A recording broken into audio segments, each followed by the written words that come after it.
దేవుడు అంటే ఇష్టం ఉన్నవాడు ప్రాణాన్ని ఇవ్వాల్సి వచ్చినప్పుడు తప్పుకుని పారిపోతాడు. ఈరోజు మనం ఏ కేటగిరీలో ఉన్నాం గమనించండి. దేవుని యొక్క వాక్యం స్పష్టంగా తెలియజేస్తుంది. ఈ రోజున దేవుణ్ణి నిజంగానే మనం ప్రేమిస్తున్నామా, లేకపోతే దేవుణ్ణి ఇష్టపడుతున్నామా, అవసరం కోసం దేవుణ్ణి వినియోగించుకుంటున్నామా అనేది ఆలోచన చేస్తే కనుక చాలా సందర్భాలలో మనం దేవుడు మనల్ని ప్రేమించినంతగా మనం దేవుణ్ణి ప్రేమించడం లేదు. వాస్తవం అంటారా? ఒకవేళ ప్రేమిస్తే కనుక ప్రభు అంటున్నాడు, మీరు నన్ను ప్రేమించిన యెడల నా ఆజ్ఞలను కైకొంటారు. అంటే దేవుడు స్పష్టంగా చెప్తున్నాడు, if you love me you will obey my commands. అంటే ఇప్పుడు చెప్పండి, ప్రేమ అనేది ఒక అనుభూతే కావచ్చు, కానీ ప్రేమ అనేది ఒక ఆజ్ఞ. Love is not just a feeling, it is a command. Command అంటే ఏంటి? ఆజ్ఞ అంటే ఏంటి? రాజాన్ని అడిగితే బాగా చెప్తాడు. రోడ్ వైపున వెళ్తున్నప్పుడు రెడ్ లైట్ వేయంగానే ఏం చేయాలి? వాహనాలన్నీ గ్రీన్ లైట్ పడంగానే, లేదు నేను గ్రీన్ లైట్ పడినప్పుడు ఆగుతాను, రెడ్ లైట్ పడినప్పుడు వెళ్ళిపోతానంటే కుదురుద్దా? ఎందుకని అది కమాండ్, రూల్. అంటే తప్పకుండా చేయవలసింది. ఈ రోజున గమనించండి, ప్రేమ విధేయత అనేది రెండు కలిసే ఉంటాయి, వేరు వేరుగా ఉండవు. అందుకని ప్రభు ఏమన్నాడు, ఒక వివాహ దాంపత్య జీవితాన్ని దేంతో పోల్చాడో తెలుసా? భార్య భర్తల్ని ప్రేమతోనూ విధేయతతోనూ పోల్చాడు. అంటే భార్య భర్తలు లేకపోతే ఒక యవనస్తుడు యవనురాలు వివాహం చేయబడుతున్నారంటే ప్రేమకు విధేయతకు పెళ్లి అన్నారు. అర్థమవుతుందండి? అంటే భర్తగా ఏం చేయాలి భార్యని, భార్యగా ఏం చేయాలి భర్తని? విధేయత చూపించాలి. అంటే పరస్పరంగా ప్రేమ ఉండాలి, విధేయత ఉండాలి. దేవుడు చెప్తున్న మాట ఏంటంటే, మీరు నన్ను ప్రేమిస్తే కనుక నా మాటలు మీరేం చేయాలి? లోబడాలి, నా ఆజ్ఞలకు లోబడాలి. ఇప్పుడు చెప్పండి, దేవుణ్ణి ఎంతగా ప్రేమిస్తున్నామంటే మనందరం చెప్తున్నాం ఎంతగానో ప్రేమిస్తున్నామని, కానీ రెండవ మాటకు వచ్చేపాటికి ఎంతగా లోబడుతున్నామయ్యా అంటే మనం పరిశీలన చేసుకుంటే చాలా సందర్భాల్లో మనం తప్పిపోతూ ఉన్నాం. దేవుని ప్రేమించేదానికంటే మనుషుల్ని ప్రేమిస్తూ ఉంటాం. ఒక్కోసారి దేవుని మీద ప్రేమను మనం తొలగించుకుంటూ ఉన్నాం. దేవుడు చెప్పిన మాట ఏంటి అంటే, నా ఆజ్ఞలకు లోబడండి, నా మాటలు ఫస్ట్ వినండి. ఆయన మాటలు వింటున్నప్పుడు అది నిజమైన ప్రేమను వ్యక్తపరచుతాం. ఆయన మాట వినకుండా ప్రేమను వ్యక్తపరుస్తున్నామంటే కుదరని పని అది. ఎందుకంటే చూడండి, చాలా సందర్భాల్లో దేవుడు మనకు కొన్ని ఆజ్ఞలు ఇచ్చాడు. పాత నిబంధనలు ఎన్ని ఆజ్ఞలు ఉన్నాయి చెప్పండి? ఎన్ని ఉన్నాయి? 10 ఆజ్ఞలు గుర్తున్నాయి మొత్తాన్ని. కొత్త నిబంధనలు ఎన్ని ఆజ్ఞలు ఉన్నాయి? ఎన్ని ఇవ్వబడ్డాయి? 2. అవునా? రెండు ఆజ్ఞలు ఇవ్వబడ్డాయి. అది నిన్ను వలె, మరొకటి నీ పూర్ణ హృదయంతో, నీ పూర్ణ శక్తితో, పూర్ణ మనసుతో నీ దేవుడైన యెహోవాను ప్రేమించున్నాను. ఇప్పుడు మనం ఎంతగా ప్రేమిస్తున్నాం దేవుణ్ణి అనేది మన క్రియల్లో తెలుసుకోవాలి. మనం ఎంతగా ప్రేమిస్తున్నాం అంటే, ఇక్కడ పైన ఉన్న దేవుణ్ణి ప్రేమించాలి, ప్రక్కన ఉన్న మనిషిని ప్రేమించాలి, నీలో ఉన్న నిన్ను కూడా నీవు ప్రేమించుకోవాలి. అంటే నిన్ను వలె నీ పొరుగు వారు అంటే ఏంటి? నిన్ను నీవు ప్రేమించుకుంటున్నావా? తప్పన్నాడా దేవుడు? చాలా మంది అనుకుంటారు మనం ప్రేమించుకోకూడదంటే. మనల్ని మనం ప్రేమించుకోవడం ఎంత ప్రాముఖ్యమైందో మనం ఇతరులను ప్రేమించడం కూడా అంతే ప్రాముఖ్యమైంది. ఈ రెండు ఎంత ప్రాముఖ్యమైనవో మనం దేవుని ప్రేమించడం కూడా అంతే ప్రాముఖ్యమైంది. ఇప్పుడు గమనించండి ప్రియమైన దేవుని బిడ్డలారా, ఎంతమంది ప్రేమిస్తున్నారు? ఎంతమంది దేవుని యొక్క ఆజ్ఞలకు లోబడుతూ ఉన్నారు చెప్పండి? ఎంతమంది దేవుని మాటకి ఎంతమంది లోబడుతున్నారు? ప్రతి ఆదివారం ఆరాధన 8 గంటలకు అంటున్నారు అనుకోండి, ఎంతమంది లోబడి వస్తాం? ప్రతి శుక్రవారం ఉపవాస ప్రార్థన జరుగుతుంది, ఎంతమంది లోబడతారు చెప్పండి? మనకి చాలా సందర్భాల్లో చూడండి, మనం అన్ని విధాల ప్రయాసలు పడుతూ ఉన్నాము, కానీ దేవుని ప్రేమలో ఎదగాలన్న ఆలోచన చాలా మందికి ఉండలేదు. ప్రార్థనలు చేయమంటే చేస్తాం, దశభాగాలు ఇవ్వడానికి రెడీగా ఉంటాం, వాక్యం చదవడానికి రెడీగా ఉంటాం, కానీ ప్రేమను పెంచుకోవాలి లోపల అనే దానికి మాత్రం చాలా దూరంగా ఉంటాం. కానీ ప్రభు తన యొక్క సువార్తల్లో ఎక్కువగా చెప్పింది ఏంటో తెలుసా? ప్రేమ గురించి చెప్పాడు. పేతురుతో మాట్లాడుతూ అంటాడు, పునరుద్ధారుడైన తర్వాత యేసయ్య పేతురు దగ్గరికి వచ్చినప్పుడు, పేతురు నిజంగా నన్ను ప్రేమిస్తున్నావా? నీవు నిజంగా? పేతురు గారు ఏం చేశారు? 3 సార్లు అబద్ధమాడారు. ప్రభు తెలియదు. కానీ అదే ప్రభు పేతురు దగ్గరికి వచ్చి 3 సార్లు నీవు నన్ను ప్రేమిస్తున్నావా, నీవు నిజంగా ప్రేమిస్తున్నావా అనేది ఒక ప్రశ్న హృదయంలో వేసుకుంటే, నీవు నిజంగా దేవుడిని ప్రేమిస్తున్నావా? నువ్వు నిజంగా దేవుడి సంఘాన్ని ప్రేమిస్తున్నావా? నువ్వు నిజంగా దేవుడి సేవకుని ప్రేమిస్తున్నావా? నీవు నిజంగా విశ్వాసిని ప్రేమిస్తున్నావా? తోటి విశ్వాసిని? ఈ ప్రశ్న మనలో ప్రశ్నగానే మిగిలిపోతుంది. మనం దీన్ని ఛేదించుకుని నిజమైన ప్రేమలోనికి వెళ్ళలేకపోతున్నాం. చాలా సందర్భాలు మనం చాలా మటుకి రోమపత్రిక చూడండి 12వ అధ్యాయం 9వ వచనంలో కొన్ని మాటలు ఉన్నాయి. రోమపత్రిక 12వ అధ్యాయం చదవండి. మీ ప్రేమ నిష్కపటమైనదై ఉండవలెను, చెడ్డ దానిని అసహించుకుని మంచి దానిని హత్తుకుని ఉండి, సహోదర ప్రేమ విషయంలో ఒకని యందొకడు అనురాగం గలవారై, ఘనత విషయములో ఒకరినొకడు గొప్పగా ఎంచుకొనుడి. ఈ అధ్యాయాన్ని చూస్తే పౌలు గారు క్రీస్తు సంఘాన్ని ఉద్దేశించి రాస్తూ ఉన్నాడు. క్రీస్తు సంఘాన్ని ఒక శరీరముగా చూపిస్తూ ఉన్నాడు ఆ పై వచనాల్లో. ఆ తర్వాత ప్రేమలో ఏముండాలని కోరుకుంటున్నాడు? సిన్సియారిటీ ఉండాలి, నిజాయితీ ఉండాలి. పాత రోజుల్లో, ఈ రోజుల్లో సినిమాలు ఆడుతున్నట్టుగా పాత రోజుల్లో నాటికలు వేసేవారు, వచ్చేది. చూడండి, మనం కూడా క్రిస్మస్ స్కిట్ ఏదైనా వేసామనుకోండి, గొర్రెల కాపురు ఆయన ఉంటాడు యోసేపు కదా, కాసేపు యోసేపుగా నటించడానికి వాడు వెళ్ళి యోసేపుగా నటిస్తాడు. మళ్ళీ కిందకు వచ్చిన తర్వాత గొర్రెల కాపురు తక్కువైపోయారు, కాస్త గొర్రెల కాపురుగా నువ్వు అంటే వేషాన్ని మార్చేస్తూ ఉంటారు. ఎంతకీ ఆ వ్యక్తి యోసేపు కాదు, గొర్రెల కాపరి కాదు. అంటే వేషాన్ని మార్చేస్తూ ఉంటారు, అంటే నటిస్తూ ఉంటారు. వేషధారణ అనేది కనబడుతుంది. అంటే ప్రేమలో నిజాయితీ లేదు. అందుకనే పరమపేదం 101వ అధ్యాయం 4వ వచనం, యథార్థమైన మనసుతో వారు నిన్ను ప్రేమించుచున్నారు. ఎటువంటి మనసుతో ప్రేమించాలి? యథార్థమైన మనసు, నిజాయితీ ఉండాలి ప్రేమలో. సిన్సియారిటీ లేకపోతే కనుక దేవుడు మెచ్చుకోడు. మరి నువ్వు దేవుడిని నిజంగానే ప్రేమిస్తున్నావా? నీ ప్రేమలో నిజాయితీ ఉందా? దేవుని సంఘం పట్ల ప్రేమ నిజాయితీ ఉందా? దేవుని సేవకుల పట్ల ఉన్న ప్రేమలో నిజాయితీ ఉందా? లేకపోతే కపటముగా ప్రవర్తిస్తూ ఉన్నావా? చూడండి, నిజమైన ప్రేమను దేవుడు కోరుకుంటూ ఉన్నాడు. కపటంగా ఉండే వారి ప్రేమను దేవుడు ఇష్టపడడు. అందుకనే ఒకటి నిజాయితీతో కూడిన ప్రేమ అక్కడ కనబడుతూ ఉంది. రెండవది చెడ్డ దానిని అసహించుకోవాలి, అంటే పవిత్రమైన ప్రేమ కావాలి. విశ్వాస జీవితంలో గమనించండి, ఒకటి నిష్కపటమైన ప్రేమ కావాలి.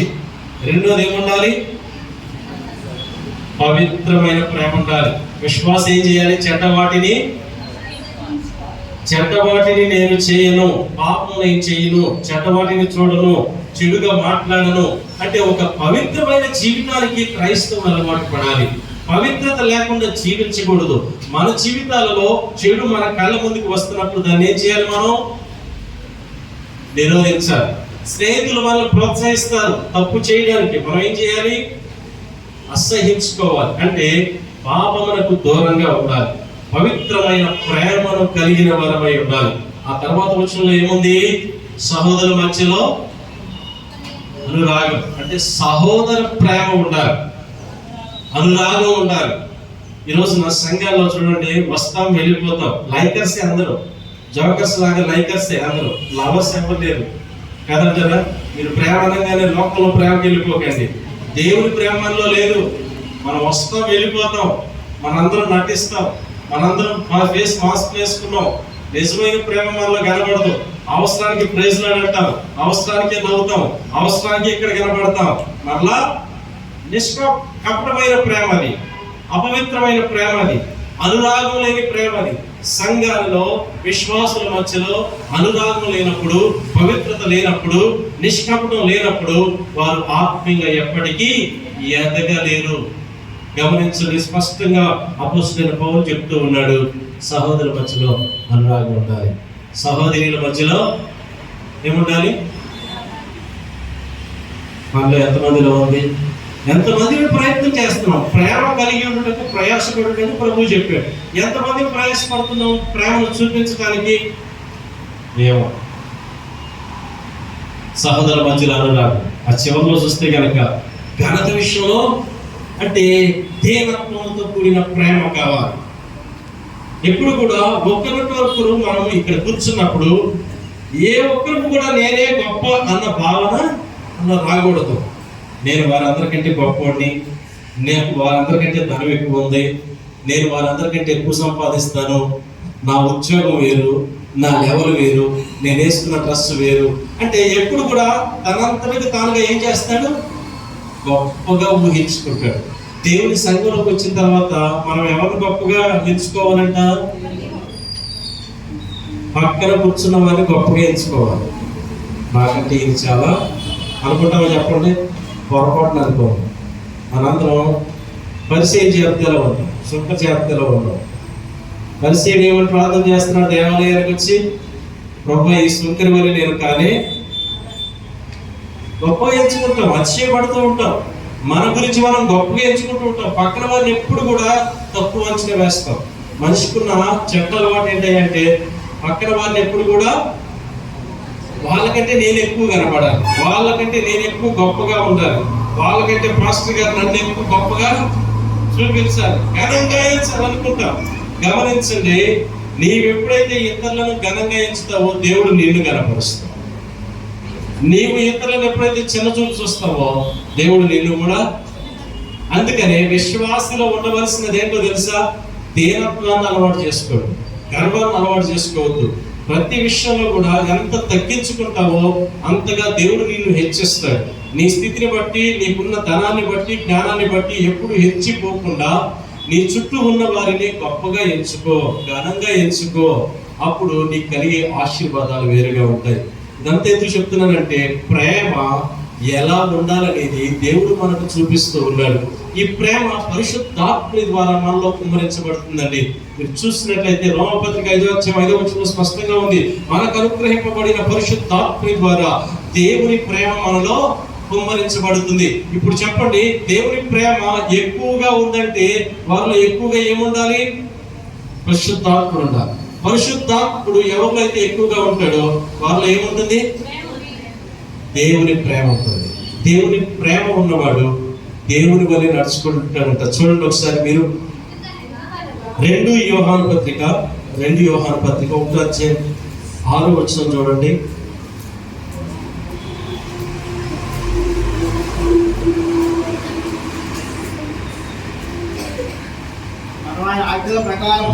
ఒక్క నిమిషం.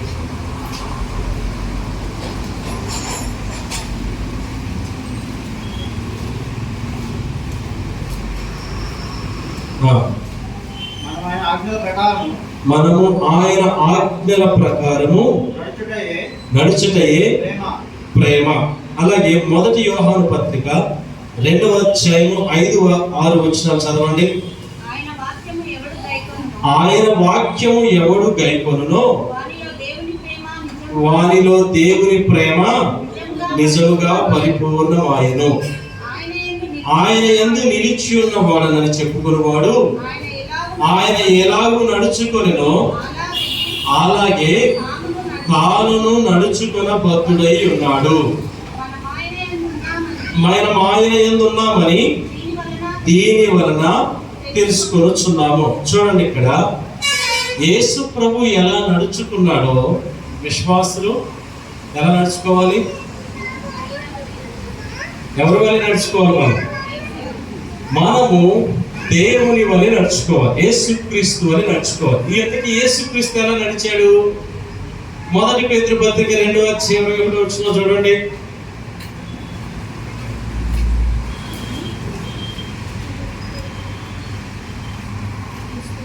క్రీస్తు కూడా మీ కొరకు బాధపడి మీరు తన అడుగు చాడలయందు నడుచుకొనున్నట్లు మీకు మాదిరి ఉంచిపోయాను. చూడండి, ఇప్పుడు ఆయన ఏం చేశాడు? చూడండి, ఆయన పాపము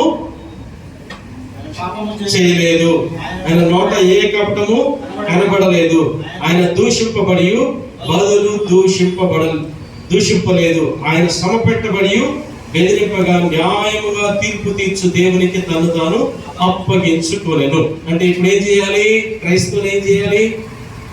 నిజంగా దేవుని ప్రేమ మనలో ఉంది కదా, మనం దేవుని వలె నడుచుకోవాలి కదా, యేసు వలె మనం నడుచుకోవాలి. ఇప్పుడు యేసు ఏ విధంగా నడిచాడు? పాపం చేశాడు. ఆయన పాపం చేయడానికి పరిగెత్తకూడదు. విశ్వాసం. లోకంలో అనేక రకాలైన పాపాలు ఉన్నాయి, మనం పడేయడానికి సిద్ధంగా ఉన్నాయి, మన ఆత్మీయ జీవితాన్ని పాడు చేయడానికి సిద్ధంగా ఉంటాయి. కానీ విశ్వాసం ఏం చేయాలి? పాపము చేయకూడదు. కపటముగా మాట్లాడచ్చా? మాటలు మార్చేస్తావా? మాటలు మార్చేయకూడదు. కపటమైన మాటలు మాట్లాడకూడదు. ఎవరైనా మనం దూషిస్తే మనం ఏం చేయాలి? వాళ్ళు నాలుగంటే మనం ఏం చేయాలి? నాలుగు మాట్లాడాలి కదా. చర్చిలో ప్రైజ్ ది లార్డ్, బయటకు వెళ్తేనేమో ప్రైజ్ ది లార్డ్ ఉండదు, ఏముండదు. ఇంకా తేడా కొట్టిందా అయిపోయినట్టే, మాటలు మారిపోతాయి. ప్రియమైన దేవుని బిడ్డలారా, యేసు ప్రభు మన కొరకు శ్రమపడి మనము ఆయన వలె నడవటానికి ఆయన ఒక మాదిరి ఉంచిపోయాడు. ఆయన ఏం చేశాడు? పాపం చేయలా, ఆయన దూషించలా, ఆయన నోట ఎటువంటి కపటపు మాటలు రాలేదు. అలాంటప్పుడు క్రైస్తవులు కూడా ఎలా జీవించాలి? ప్రభు వలె మాదిరిగా జీవించాలి. ఈ రోజున క్రైస్తవులు నిజంగా అలా జీవిస్తే ఎంతగా లోకం మారిపోయేది, చాలా మారిపోయేది. కానీ క్రైస్తవులు ఎవరు కూడా యేసు వలె జీవించడానికి ఇష్టపడరు. యేసును ప్రేమించేదానికంటే కూడా లోకాన్ని ఎక్కువ ప్రేమిస్తూ ఉన్నారు. దేవుని వాక్యం స్పష్టంగా తెలియజేస్తుంది, లోకమునైనను లోకములో ఉన్న వాటినైనను మీరు ప్రేమించవద్దని. కానీ మనం దేన్ని ప్రేమిస్తున్నాం? ఎక్కువగా లోకాన్నే ప్రేమిస్తున్నాం.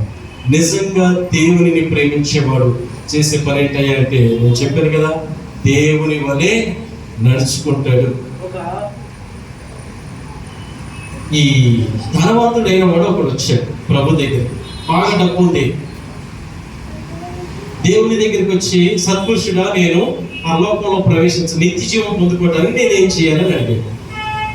ఇదిగో నీవు ధర్మశాస్త్రంలోని ఆజ్ఞలన్నిటినీ పాటించాలి, దొంగతనం చేయకూడదు, అబద్ధం ఆడకూడదు, మరి వ్యభిచరింపకూడదు, ఇవన్నీ చెప్తూ ఉన్నప్పుడు ఆ ధనవంతుడు ఏమన్నాడు? నేను చిన్ననాటి నుండి అవన్నీ కూడా చేస్తూనే ఉన్నాను. కానీ ప్రభు అన్నాడు, నీకు ఒకటి పొదువుగా ఉంది. అదేంటో తెలుసా? నీకున్న ధనాన్ని అమ్మివేసి నన్ను వచ్చి వెంబడించమన్నాడు. అన్నీ చేశాడు కదా, అన్ని చేశాడా? ఆజ్ఞలు పాటించాడు. కానీ చివరికి వచ్చేప్పటికి ఎందుకని వెనుదిరిగి వెళ్ళిపోయాడు? ఆయన ధనాన్ని ఎక్కువ ప్రేమించాడు. దేవుని ప్రేమించేదానికంటే ధనాన్ని ఎక్కువ ప్రేమించాడు కనుక వెనుదిరిగి వెళ్ళిపోయాడు. ఈరోజు చాలా సందర్భాల్లో మన అందరం విశ్వాసమే. చిన్నప్పటి నుంచి భక్తి చేసేవారు ఉన్నారు, ప్రార్థన చేసేవారు ఉన్నారు, ఆరాధనలకు వచ్చేవారు ఉన్నారు, కానుకలు ఇచ్చేవారు ఉన్నారు, అందరం భక్తి పరులమే.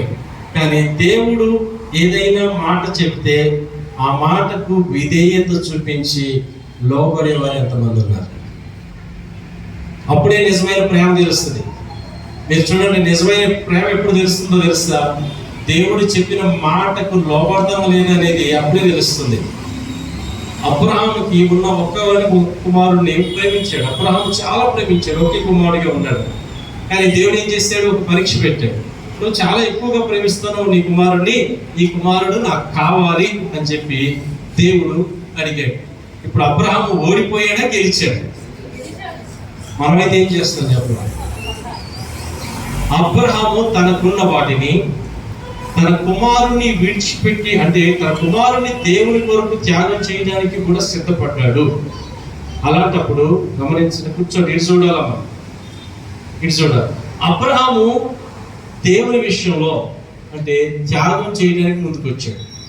దీన్ని బట్టి ఏం తెలుస్తుంది? అబ్రహాము దేవునిని ఎంతగా ప్రేమించాడు. ఈరోజు మాటలు చాలా మంది చెప్తారు, కానీ క్రియల్లో మాత్రం ప్రేమ.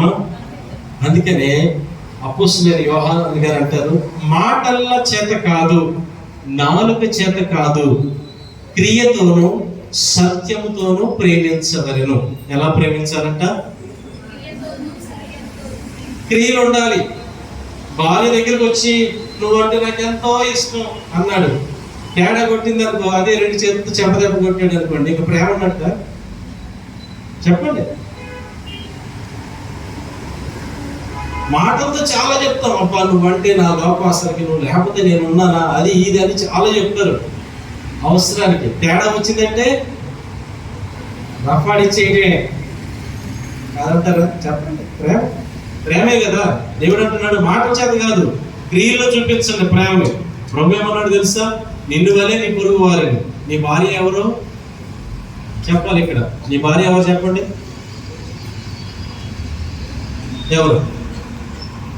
ఆమె కూడా ఒక విచిత్రమైన మనిషి, పై లోకంలో నుంచి కాదు కదా. వాక్యం స్పష్టంగా తెలియజేస్తుంది, నీ భార్య నువ్వు ఒకటే. నీ భార్య ఎక్కడి నుంచో రాలేదు, నీ దేహంలో నుంచే వచ్చిన వాక్యం స్పష్టంగా తెలియజేస్తుంది. అదే వాక్యాన్ని వింటున్నావు నీవు, అదే వాక్యాన్ని నువ్వు పాటించాలనుకుంటే నువ్వేం చేయాలి? ఇప్పుడు నీ భార్యని మాటలతో కాదు, క్రియలతో ప్రేమించాలి. హల్లెలూయా.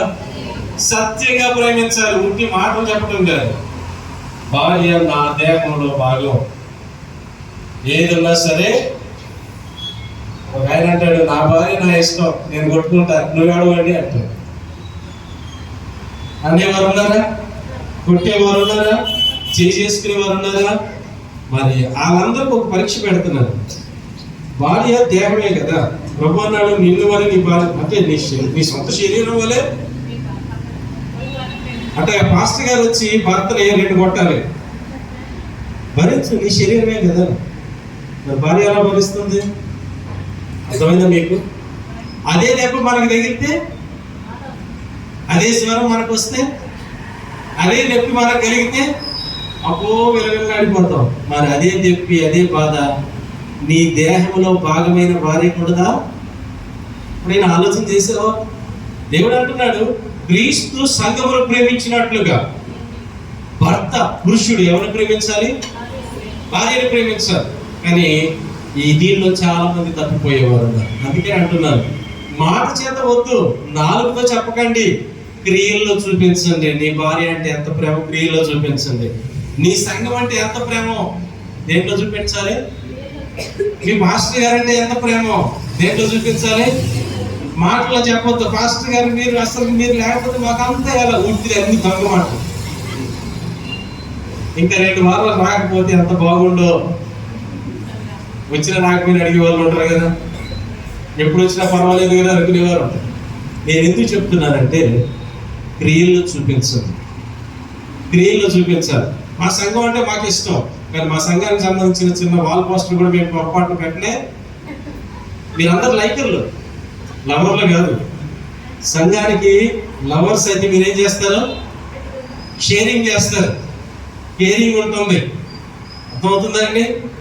లైకర్స్ అయితే షేరింగ్లే ఉండవు, ఓన్లీ వన్ సైడ్ లవ్ అనమాట. అది అంటే ఏంటంటే, మీరు వాళ్ళని ఎంతగానో ప్రేమిస్తారు, మీరు వాళ్ళ అన్నీ పెడతారు. వాళ్ళు మిమ్మల్ని ప్రేమిస్తున్నారా? వాళ్ళు మీ పేరు పెట్టి ప్రార్థన చేస్తారా? వాళ్ళు మీకోసం ఏమైనా చేస్తారా? చేయరు. ఎందుకని అది లైకింగ్, అంటే మీరు ఇష్టపడుతున్నారు. నేను ఇంతకుముందు చెప్పినట్టుగా సచిన్ టెండూల్కర్ అంటే మీకు ఇష్టం, అందుకని ఆయన ఫోటో పెట్టుకుంటారు. ఈరోజు చాలా మంది లైకర్స్ ఎక్కువైపోయారు, లవర్స్గా మారండి. ఎక్కడైనా దేవుని సంఘాన్ని ప్రేమించండి, దేవుని సేవకులను ప్రేమించండి, అన్నిటికంటే ఎక్కువగా దేవుని నిజంగా ప్రేమించండి. మాటల్లో వద్దు, చేతల్లో చూపించండి. దేవుడు అంటే చాలా ఇష్టం అండి అన్నప్పుడు దేవునికి సంబంధించిన విషయాల్లో కూడా మనం ఏం చేయాలి? ఆ ప్రేమను వ్యక్తపరచాలి. ఇప్పుడు ఆరాధనలో ఉన్నాం, దేవుడు అంటే నీకు చాలా ఇష్టం అట్లా అనుకుని కళ్ళు తెరిచి దిక్కులు చూస్తూ ఉంటావా? అది ప్రేమ అనిపించుకుంటుందా? ప్రేమ అనిపించుకోదు. దేవుడు అంటే నీకు చాలా ఇష్టం, ప్రార్థనలో నువ్వేం చేయాలి? అది చేయగలగాలి. దేవుడు అంటే నీకు చాలా ఇష్టం, వాక్యం చెప్పేటప్పుడు ఏం చేయాలి? అది చేయగలగాలి. అంటే మన జీవితాలలో మనం ఎప్పుడు కూడా క్రియాత్మకమైన ప్రేమను చూపించండి, మాటలతో వద్దు. ఇది చాలా అంటే లోకంలో చాలా మంది ఒక తీర్మానానికి వచ్చేస్తారు, వీళ్ళందరూ మాటలు చెప్తారు కానీ చేతలు మాత్రం ఈ ఆలోచనకు వచ్చేసారు. కనుక ఇప్పుడు క్రైస్తవ సంఘాల్లో లేనిది ఏంటో తెలుసా? డబ్బు ఉంది లేదా? సంఘాల్లో డబ్బు ఉంది, సంఘాల్లో ఏసీ ఇన్ఫ్రాస్ట్రక్చర్ అన్నీ ఉన్నాయి, సంఘాల్లో లైటింగ్ ఉంది, సంఘాల్లో ప్రార్థన చేసేవారు ఉన్నారు, సంఘాల్లో బాగా పాడేవారు ఉన్నారు, సంఘాలలో బాగా మ్యూజిక్ ప్లే చేశారు, అందరూ ఉన్నారు. సంఘాలలో లేనిది ఎవరో తెలుసా? ప్రేమించేవారు కదువైపోతున్నారు. హల్లెలూయా. ప్రేమించేవారు లేరు. ఒక విశ్వాసి మరొక విశ్వాసిని ప్రేమించలేరు, ఒక విశ్వాసులు సేవకుని ప్రేమించలేరు, ఒక సేవకుడు దేవుని ప్రేమించలేడు. ఈ విధంగా ఎక్కడ చూసినా సరే దేవుని ప్రేమకు దూరం అయిపోతున్నాము. మనలో మన సొంత ఆలోచనలు పెరిగిపోతున్నాయి. మనం తోటి వారికి దేవుని ప్రేమను చూపించలేకపోతున్నాం. ప్రియమైన దేవుని బిడ్డలారా, గమనించండి, మీలో మాటలతో కాక క్రియలతో ప్రేమను చూపించేవారు కాదు.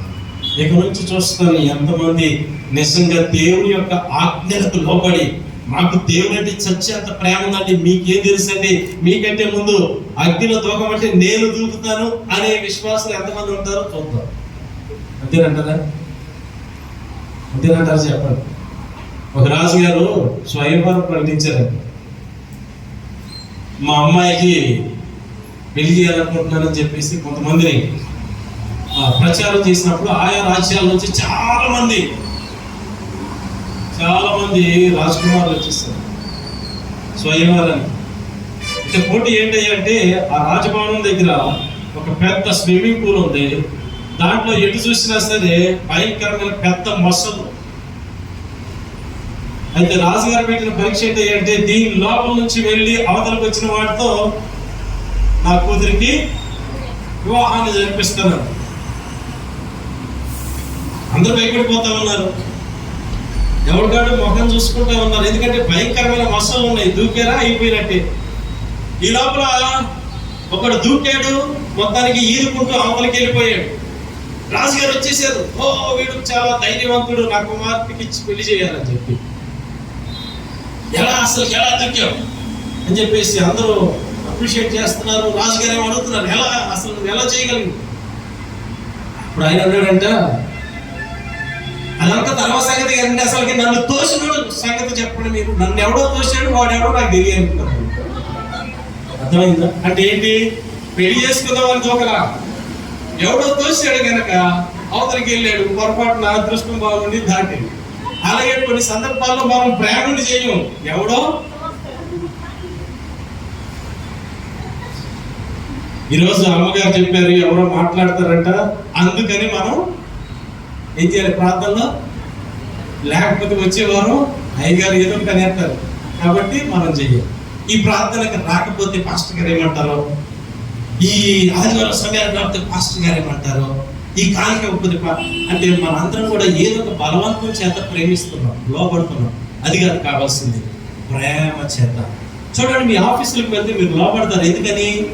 ప్రేమ నుండి కాదు. ఆఫీసులు ఎంతగానో తిట్టుకుంటారు లోపల, కానీ పొద్దు నుంచి సాయంత్రం దాకా మాత్రం వాళ్ళు చెప్పినప్పుడు వాళ్ళ దగ్గరికి వచ్చినప్పుడు ఏమో ఓకే సార్ లోపల మాత్రం ఈ ముసలోడు ఎప్పుడు ఎంత తిట్టుకుంటారు చెప్పండి. మీరు చాలా తిట్టుకుంటారు నాకు తెలిసి. కానీ మనం ఎందుకు చేస్తున్నాం అక్కడ? ఎందుకని లోపడుతున్నాం? ఆయనకి మనకే శాలరీ వస్తుంది కనుక. లేకపోతే స్టూడెంట్ ఎందుకని లోపడతాడు? ఫైనల్ పేపర్ ఈ చేతిలో ఉంది కనుక, ప్రాక్టికల్ అన్ని. కాబట్టి అప్పుడు దాకా ఎంత నటిస్తుంది. కానీ మనకి జీతం ఇచ్చినా ఇవ్వకపోయినా మనం పనిచేయాలి, అంటే ప్రేమించాలి. హల్లెలూయా. మనం అక్కడ జీతం కోసం లోపడుతున్నాం, ఇక్కడ జీతం కోసం కాదు, ప్రేమ కోసం లోపడుతున్నాం. హల్లెలూయా. దేవునికి లోబడేవారంటే చాలా ఇష్టం కనుక ఈ ఉదయకాలమున మనం దేవుని యొక్క ప్రేమలో ఎదుగుదాం, దేవుని ప్రేమను మనం తెచ్చుకుందాం. మాటల్లో, చేతల్లో, మన స్వభావంలో ఎక్కడికి వెళ్ళినా ఏం చేయాలి? ఏం కనపడాలి? ప్రేమ అంటే ఎట్లా కనపడాలి? చొక్కా మీద, టీ షర్ట్ మీద లవ్ గాడ్ పెట్టి సరిపోదు. మన ముఖంలో కాస్త ఏం కనపడాలి? లవ్ బదులు నవ్వు కూడా కనపడాలి. ఏం కనపడాలి ముఖంలో?